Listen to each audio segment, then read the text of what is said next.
3 बातें तय हुई हैं। नंबर 1,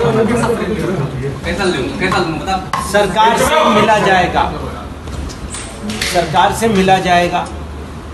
दूसरी बात ये तय हुई है कि एक स्टीयरिंग कमेटी बनेगी जो रोज़ाना इस तरह के जो इश्यूज खड़े होंगे उनको देखेगी।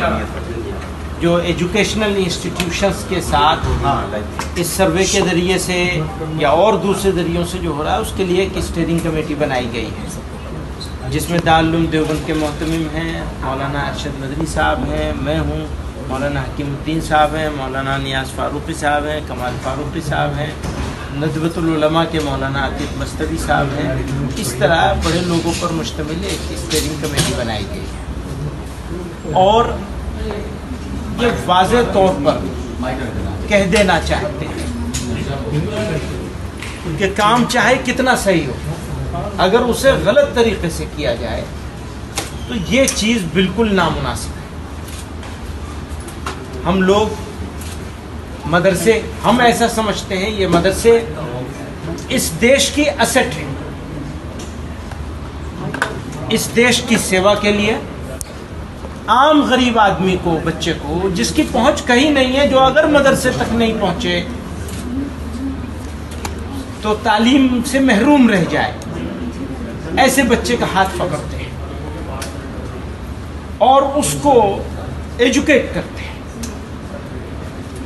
मदरसे के लोगों ने इस देश का पिछले 100 साल का अगर आप इतिहास उठा के देखें तो गवाह है कि मदरसे के लोगों ने और मदरसे का जो प्रोडक्ट थे उन्होंने इस देश की रक्षा के लिए, सुरक्षा के लिए, देश के विकास के लिए, तरक्की के लिए, लोगों को नीचे से ऊपर उठाने के लिए और कम्युनिटीज़ के बीच में भाईचारा पैदा करने के लिए जो रोल मदरसों ने प्ले किया है, कम्युनिटी के सपोर्ट से, सिर्फ कम्युनिटी के सपोर्ट से, बिना सरकारी किसी सपोर्ट के, मदद के, जो मदरसों ने किया है उसकी मिसाल किसी दूसरे इंस्टीट्यूट के पास, दूसरे इदारों के पास नहीं मिलेगी। हम ऐसा समझते हैं।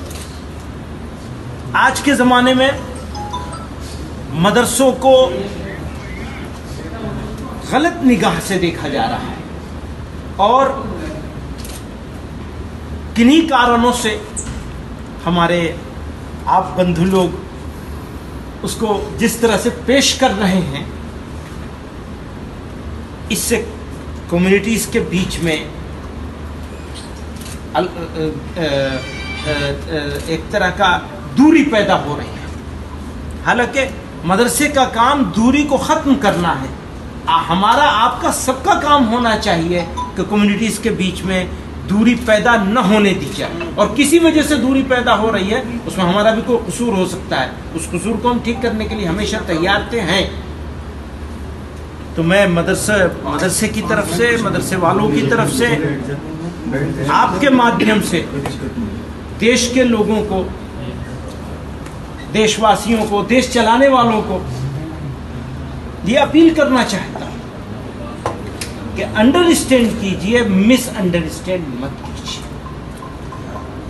हम इस देश के लिए थे, हैं और रहेंगे। हमारा कर्तव्य है ये, और हम इस कर्तव्य से न कभी चूके हैं और न कभी चूकेंगे, न हटे हैं न हटेंगे। आप लोगों से ये अपील करना चाहते हैं और आपके माध्यम से देश तक ये बात पहुंचाना चाहते हैं। हर वो चीज़ जो गलत हो, हम ओपन हैं, बात करने के लिए तैयार थे, हैं और रहेंगे। हमारा काम है ये। और लेकिन इस मामले में ज़बरदस्ती नहीं की जानी चाहिए, ये अपील करते हैं, विनती करते हैं, हाथ जोड़ के अपील करते हैं। ज़बरदस्ती नहीं की जानी चाहिए, बल्कि बातचीत के जरिए से जो भी इश्यूज़ हैं हम उसको हल करने के लिए तैयार। हजरत, आपने जो जिक्र किया कि हम सरकार से मिलेंगे, तो आप यूपी हुकूमत से या मरकजी हुकूमत से, और अभी जहाँ इशू हुआ है वहीं करेंगे। कब तक शुरू हो? वो तो अब उनके हाथ में है। हम तो आज ही कह देंगे, उनसे भेज देंगे अपनी तरफ से एक दरखास्त, एक एप्लीकेशन कि हमें टाइम दिया जाए, हम मिलने के लिए तैयार हैं कंसर्न अथॉरिटीज से और लोगों से। मदनी साहब, आपने शुरुआत में कहा कि सही काम को गलत तरीके से किया जा रहा है। नहीं, हम ये कह रहे हैं किसी भी सही, कितना भी सही काम हो, उसे गलत तरीके से नहीं किया जाना चाहिए। डाउट क्रिएट किए बगैर बातचीत के तो हमेशा कोई भी चीज को हमेशा सही करने की, और सही है तो और अच्छा करने की हमेशा गुंजाइश रहती है। आपका कंसर्न क्या है, मतलब किस बात को लेकर शिकायत है? जो कौन कौन सी बात को लेकर बैठना चाहिए, बात करनी चाहिए। उसको जिस तरह से पोर्ट्रे किया जा रहा है वो तरीका गलत है। उस तरीके पर जो सरकार के स्टेप है उस पर क्या करेंगे? अभी आपने देखा ना कि आसाम में क्या हुआ है। तो अब वो तरीका अगर इख्तियार किया जाएगा तो वो तो नाजायज होगा, नामुनासिब होगा। चीज को ठीक करना है, खत्म तो नहीं करना। बस मदनी साहब, असदुद्दीन ओवैसी ने कहा कि एनआरसी की शुरुआत की जा रही है, जिससे सबसे पहले मदरसों को टारगेट किया जा रहा है। ये भी एनआरसी के ऊपर हम नहीं बात कर रहे हैं, सिर्फ मदरसे के ऊपर। मदरसों को टारगेट किया जा रहा है। सॉरी सर, मदनी साहब, एक आसाम गवर्नमेंट ने कमेटी बनाई है, जो वहाँ की पुलिस है, आसाम पुलिस ने कमेटी बनाई है कि हम मस्जिदों वो मदरसों पे नज़र रखेंगे। जो बाहर से लोग आते हैं, चाहे वो टीचर्स हो, इमाम हो, उनकी जो है हम इंक्वायरी करेंगे, उन पे नज़र रखें। इस पे क्या करें? उसी का हवाला दिया है मैंने कि जिस तरह से वो कर रहे हैं उस तरीके से अगर दूसरी जगहों पर भी होना शुरू होगा तो क्या मतलब होगा। हजरत, वहाँ एक और हुआ आसाम में, कल परसों मीटिंग हुई थी मिली तंजीमों के साथ वहाँ की DGP की, तो उसमें कहा कि 6-7 तंजीमें हैं जिसकी मंजूरी तमाम मदरसों को हासिल होगी और वही मदरसे वहाँ चल सकेंगे। उसमें तकरीबन सभी मुस्लिम तंजीमें शामिल है, जमीयत भी है, जमात इस्लामी, हिंद और भी। अब यही मैं कह रहा हूँ, तो वैसा यहाँ डिटेल में जाए बगैर एक जनरल बात है, वो ये है कि काम को जिस तरीके से डील करने की कोशिश कर रहे हैं वो तरीका गलत है। उस तरीके पर हमारा ऑब्जेक्शन है।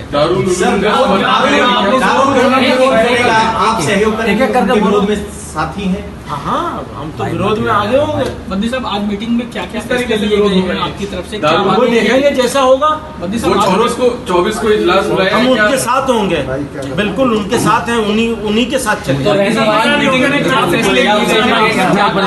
तमाम गैर जो सरकारी मदरसे हैं उनके नुमाइंदे आए थे, उनको आपने क्या बातें कही है, किस तरीके से आप लोग आगे बढ़े? यही बात हुई है। तो मैंने शुरुआत में बताया आपको कि एक स्टीयरिंग कमेटी बनी है जो रोजाना इस तरह के इश्यूज। कमेटी में कितने लोग टोटल? कमेटी में 12 लोग।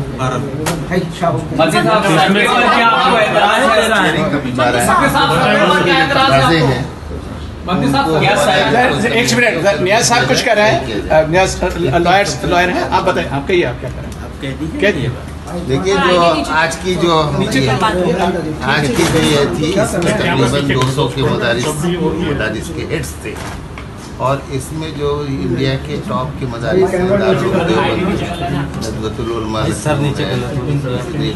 दूसरा दारुल देवबंद वक्फ है, इसी तरीके से मज़ाहिरुल उलूम मदरसा है, टॉप के मदरसे थे, सबके हेड्स मौजूद थे। ये कोई जनरल नहीं था।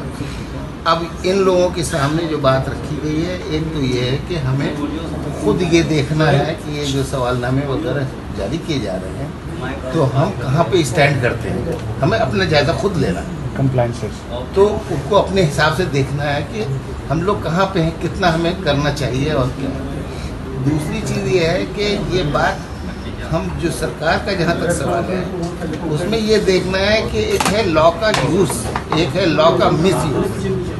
अगर लॉ का यूज़ होगा तो हम अपने मदरसों में सबसे बुनियादी तालीम ये देते हैं कि मुल्क के कानून को फॉलो करना, उस पर अमल करना, ये हमारा मजहबी फरीज़ा है।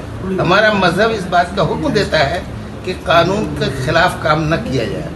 इसलिए हम देखेंगे ये जो कवानीन है, इनमें हम कहाँ खिलाफ कर रहे हैं। लेकिन दूसरी तरफ एक मिनट, दूसरी तरफ ये मैसेज दे दिया गया है कि आप अपना हिसाब किताब सब सही करिए और जहाँ कहीं कोई कमी है और अगर कोई कानून आपके खिलाफ मिसयूज कर रहा है तो उसके लिए हमने स्टीयरिंग कमेटी बनाई है और नीचे से लेकर ऊपर तक जहाँ भी मुमकिन होगा, जिस लेवल पर मुमकिन हो, अदालत में जाना होगा, सुप्रीम कोर्ट में जाना होगा।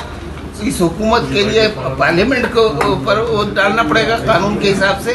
वो पूरी तरीके से ये स्टीयरिंग कमेटी, और ये स्टीयरिंग कमेटी जो बनी है आज, उसमें जमीयत उलमा हिंद के सदर और दारुल देवबंद के जो खुद अपने हेड हैं हमारे मौलाना अबुल कासिम साहब और तमाम लोग हैं, तो इसमें 12 अफराद रखे गए हैं। तो इस सब लोगों को इकट्ठा किया गया है ताकि आवाज़ जो हो आपस में समझौते से हो। और इतनी बड़ी मीटिंग के अंदर कोई अमली तौर पर कोई अभी फैसला नहीं किया जा सकता। उसके लिए रखा गया है कि ये कमेटी बैठेगी और ये फैसला करेगी कि आगे की राह किस पे जाना है। अगर हुकूमत सही रास्ते पे चलेगी, कानून का यूज़ करेगी, तो हमसे ज़्यादा ताउन करने वाला कोई नहीं है। और अगर हुकूमत में टेढ़ी आँख की तो हमें उसके मुकाबले भी खड़ा होना होगा। ये मदारिस के अंदर मायूसी करना, उनको टेरराइज करना, ये हरगिज़ दुरुस्त नहीं है और ऐसा नहीं होना चाहिए। ठीक है।